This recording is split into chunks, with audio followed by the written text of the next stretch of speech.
we do not know what clause by clause is, but we do not have a lot of time to stretch anything out because this bill is supposed to be reported back to the House before June the 23rd. And so that's all I'm telling you. So can you continue to speak to your amendment or allow other people to speak to your amendment or against your amendment? Thank you.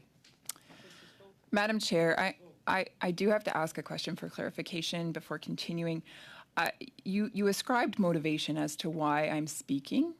I'm just wondering if you feel that that's most appropriate as a chair. Yes, Madam Chair. If you go back and review your words, you will realize that you ascribed motivation to me. You accused me of wanting to drag this on. Madam Chair, that is inappropriate. Ms. Thomas, I have asked you numerous times to stick to the concept of a deadline for amendments, which is what your amendment to the motion is about. You have refused to do that. You have continued to speak to another issue that I have told you that you cannot speak to because it was already decided by this committee how many meetings we were going to have in public to listen to witnesses, and that has been achieved.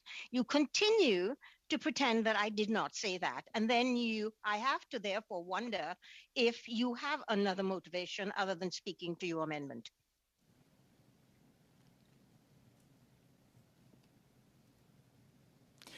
Madam Chair, ascribing motivation to me is inappropriate. Ms. Thomas, you have the floor. Please speak to your amendment. Yes, Madam Chair, that is what I have been doing. And perhaps if we see differently on this, you could seek the counsel of the clerk. Actually, your motion was moved, your amendment was moved in order because it did not change anything with the main motion. You cannot make an amendment that is going to change the main motion. So you were speaking to the main motion, which was about deadlines. And so I would like you to speak about deadlines. Thank you very much.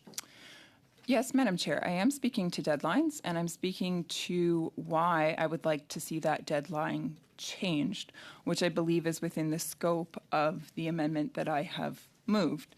If you and I see differently on this, I am happy to have this suspended for a moment while you seek clarity from the clerk.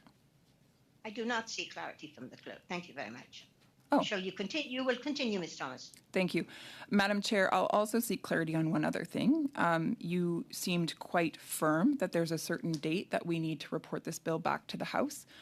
That was never put forward to this committee. In fact, the extract from the Journals of the House of Commons as of Thursday, May 12th says this: according to Bill C-11, an act to amend the Broadcasting Act and make related and consequential amendments to other acts was read the second time and referred to the Standing Committee on Canadian Heritage, period. So within that, there is no deadline by which this committee has to report this bill back to the House. So, Madam Chair, I'm wondering if you have secret information that the rest of us are not privy to, and if so, why that hasn't been tabled for the committee to see it. Ms. Thomas, you have suggested that we continue. I have orders from this committee. As a chair, I work on orders from the committee. The unanimous